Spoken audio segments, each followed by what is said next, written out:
দিকে। আমরা যদি একটু প্রশ্নে খেয়াল করি যে প্রশ্ন কেমন আসে ফ্লো চার্টে, লেট মি শো ইউ। এখানে আমি কিছু প্রশ্ন দিয়েছি তোমাদের জন্য,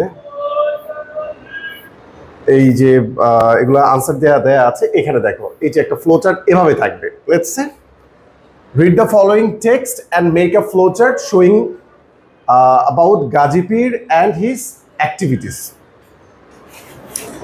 গাজী পীরের সম্পর্কে বা তার অ্যাক্টিভিটিস সম্পর্কে হচ্ছে একটা ফ্লো চার্ট তুমি লিখবে। এখানে একটা আইডিয়া তোমাকে দেওয়া আছে যে মুসলিম সেন্ট, তিনি একজন মুসলিম সেন্ট ছিলেন। এখন আর কি কি ছিল তার অ্যাক্টিভিটিস সম্পর্কে আমরা বলবো এবং তার সম্পর্কে বলবো। তাহলে তিনি একজন মুসলিম সেন্ট ছিলেন, তিনি ছিলেন একজন হিউম্যানিটারিয়ান, মানুষকে ভালোবাসতেন, হি ওয়াজ আ ফাইটার, ব্রেভ পারসন। এরকমভাবে আমরা আরো 5টা কি বলে তার কোয়ালিটি তুলে ধরবো। এখন আবার দেখো ফ্লো চার্টে, এটা তো একটা তোমার নাউন ফ্রেজ ছিল, এখানে আছে ইন্ডিভিজুয়াল ক্রিয়েটিভিটি, তারপরে তোমার গেটিং ম্যারিড আর্লি, এখানে ভার্বের সাথে আইএনজি দিয়ে শুরু হয়েছে। তাহলে পরেরগুলো আমরা কি দিয়ে করব, এই যে টেকনিকগুলো। তারপরে হচ্ছে আমার ফার্স্ট লেটারে কি ক্যাপিটাল দিব না স্মল দিব, তারপরে বক্সগুলো আমি কিভাবে করবো, দেয়ার আর টেকনিক্স।